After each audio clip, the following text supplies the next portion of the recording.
और उसकी पत्नी का पहले ही स्वर्गवास हो चुका था। उसने बड़े दुख सहते हुए अकेले ही अपने बेटे को पाल पोस कर बड़ा किया था।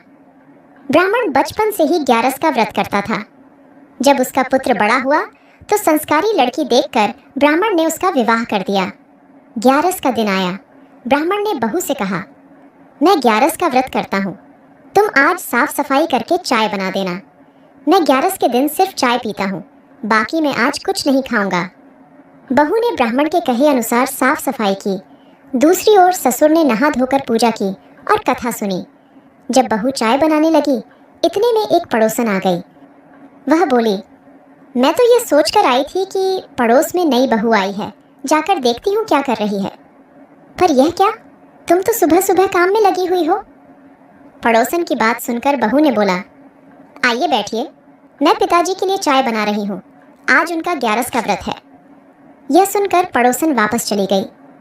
फिर वह पड़ोसन 12-1 बजे दोबारा आई और बोली, बहू रानी क्या कर रही है। बहू ने बोला, चाय बना रही हूँ। उसने पूछा, तुम्हारे ससुर कहाँ हैं। तो बहू रानी बोली, पिताजी सामने कमरे में बैठे हैं। वह कुछ सोचकर वापस अपने घर चली गई। वह पड़ोसन 8 बजे दोबारा आई और फिर पूछा, बहू क्या कर रही हो। बहू ने बोला, चाय बना रही हूँ। पड़ोसन बोली, तुम सारा दिन चाय बनाती रहती हो। उसको चुगली करने का कोई मौका नहीं मिला। ठीक है, मैं कल फिर आऊँगी। यह कहकर पड़ोसन चली गई। अगले दिन वह पड़ोसन दोबारा आई। बोली, बहू रानी क्या कर रही हो। बहू रानी बोली, कुछ नहीं, घर का काम कर रही हूँ। तो वह पड़ोसन बोली, कल 3 बार आई और तीनों बार बात करने का मौका नहीं मिला। ये तुम्हारा ससुर क्या ग्यारस का व्रत करता है, सारा दिन तुम चाय बनाती रहती हो, चीनी पत्ती दूध का खर्चा नहीं होता। बहू ने बोला, कह तो आप ठीक रही हैं, अब की बार जब ग्यारस आएगी तो मैं पिताजी को व्रत नहीं करने दूंगी।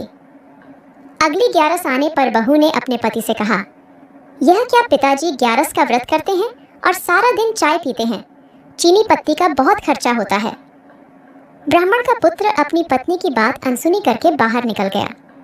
थोड़ी देर बाद ब्राह्मण आया और बहू से बोला, बेटी चाय बना दे। बहू बोली, मुझे नहीं बनानी चाय, बहुत खर्चा होता है, सारा दिन बर्तन साफ करने में, चीनी पत्ती दूध में, अपनी ग्यारस बेचकर उसी से चाय पी लो। बहू की बातें सुनकर ब्राह्मण बहुत निराश हुआ। उसने बहुत दुख सहकर अपने पुत्र का पालन पोषण किया था। अब इस बेटे की बहू से यह जवाब मिल रहा है। ऐसे ही दुखी मन से ब्राह्मण ग्यारस बेचने चल दिया। नगर में घूमते घूमते ग्यारस माता पर भरोसा करके वह बोलता रहा, कोई मेरी ग्यारस ले लो, कोई मेरी ग्यारस ले लो। रानी महल में अपनी छत पर खड़ी थी। जब उसने यह सुना कि कोई बूढ़ा ब्राह्मण ग्यारस बेच रहा है तो वह नीचे उतर कर आई और दासियों को बोली, ग्यारस भी कोई बेचने की चीज़ है, जाकर देखो कि बूढ़ा ब्राह्मण ग्यारस के लिए क्या मांग रहा है। तो दासियां बूढ़े ब्राह्मण को बुलाकर लेकर आई। बूढ़े ब्राह्मण के घूम घूम कर पैर सूज गए थे। रानी ने बोला, पहले चाय पी लो। ब्राह्मण बोला, नहीं, मैं चाय नहीं पीऊँगा, ग्यारस को बेचकर जो पैसे मिलेंगे उसी से चाय पी लूँगा। रानी ने बोला, ग्यारस भी कोई बेचने की चीज़ है। पर ब्राह्मण अड़ा रहा और कहने लगा, मैं तो ग्यारस बेचूंगा। तब रानी ने राजा को बुलाया और बताया कि बूढ़ा ब्राह्मण ग्यारस बेच रहा है। ये ब्राह्मण बहुत दुखी है, आपसे मेरी यह प्रार्थना है कि इसकी ग्यारस खरीद लें। तो राजा ने कहा, ठीक है, मैं तुम्हारी ग्यारस खरीद लूँगा। जब राजा ने ऐसा कहा तो सारी नगरी में ढिंढोरा पिट गया कि राजा रानी एक ब्राह्मण से ग्यारस खरीद रहे हैं। सभी लोग राजा के महल की तरफ जाने लगे।